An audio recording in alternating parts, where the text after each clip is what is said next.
For most of human history, the height of buildings was not a matter of ambition, aesthetics, or even engineering creativity.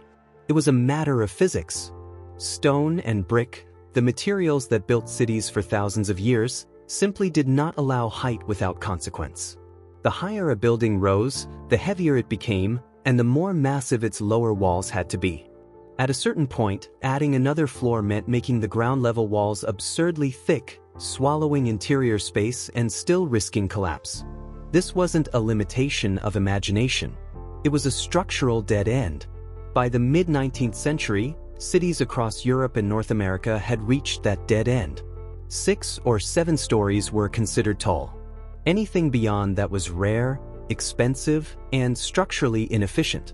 Cities grew outward instead of upward, spreading horizontally as populations increased. Urban centers became crowded, land prices rose, and distance became a daily inconvenience. But the buildings themselves stayed stubbornly low. Then, in 1871, Chicago burned. The Great Chicago Fire destroyed more than 3 square miles of the city, leaving tens of thousands homeless and wiping out entire commercial districts. What followed was not just a rebuilding effort, but a complete rethinking of how a modern city could function.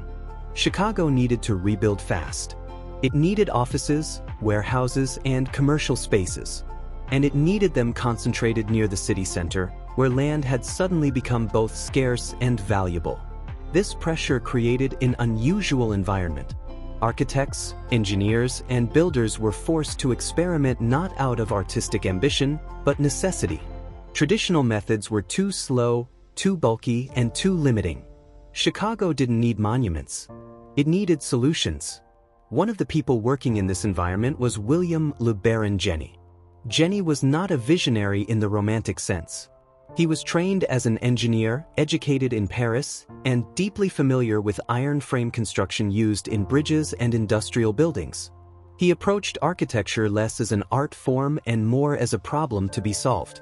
The problem was simple: how do you build higher without making buildings heavier? Jenney's answer was equally simple and quietly radical. Remove the load from the walls.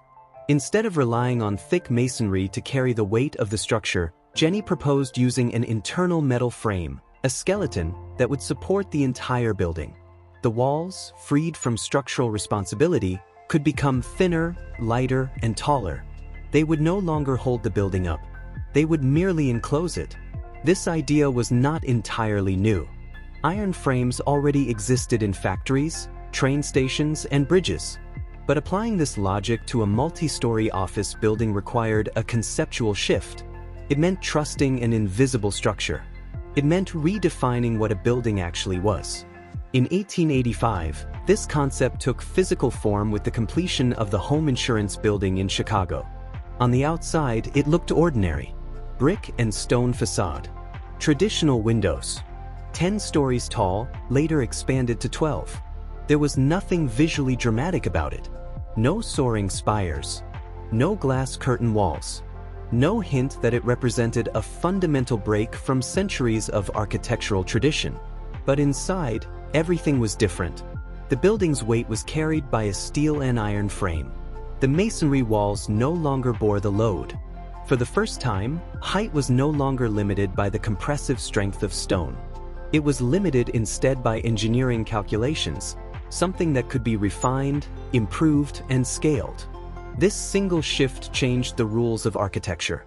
Once walls no longer needed to be thick, buildings could rise higher without becoming absurdly heavy. Interior space increased. Windows could be larger. Construction became faster. Floors could be stacked vertically without exponential increases in material. The home insurance building is often called the world's first skyscraper, not because of how tall it was, but because of how it worked. It introduced the structural logic that defines every skyscraper built since. What's interesting is how quietly this revolution happened. There were no crowds gathering to admire it. No immediate realization that cities had changed forever. Many people at the time saw it as just another office building. Even some architects were skeptical, unsure whether metal frames could truly replace masonry over the long term. But the building stood. And more importantly, it worked. Other architects began paying attention. The so-called Chicago School emerged, experimenting with steel frames, larger windows, and vertical emphasis. Elevators improved, making upper floors practical rather than burdensome. Steel production became more reliable. Each advancement reinforced the others. Height was no longer a liability. It became an advantage. Within a few decades, the logic pioneered in Chicago spread to other cities, especially New York. There, limited land and intense commercial competition accelerated vertical growth even further. Buildings climbed from 10 stories to 20, then 40, then higher still. Skyscrapers became symbols of modernity, efficiency, and economic power. And yet, the building that made all of this possible did not survive. In 1931, the home insurance building was demolished. By that time, it looked outdated. Surrounded by taller, more advanced structures, it no longer stood out. There were no mass protests. Few people considered it worth preserving. Its importance was already historical rather than practical. But its influence was everywhere. Every modern high-rise, whether clad in glass, steel, or concrete, follows the same basic principle introduced in that modest Chicago building. A hidden skeleton carries the load. The exterior becomes flexible, lightweight, and expressive. Cities grow upward not because they want to, but because they can. The skyscraper was not born from a desire to touch the sky. It emerged from a simple, practical question: how do you fit more people into less space? The home insurance building answered that question quietly, efficiently, and permanently. It didn't change how buildings looked at first. It changed how they worked. And once that changed, the skyline was never the same again. There is one last aspect often overlooked that makes the home insurance building even more important: the way it quietly changed how people thought about urban space. Before this, working or living up high was considered inconvenient, even undesirable.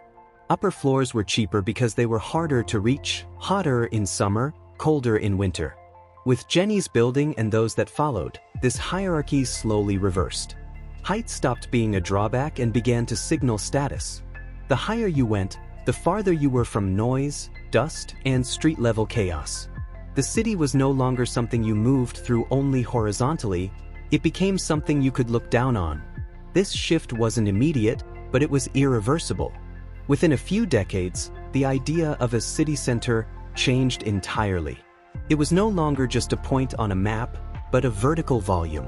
The home insurance building didn't just introduce a new construction technique.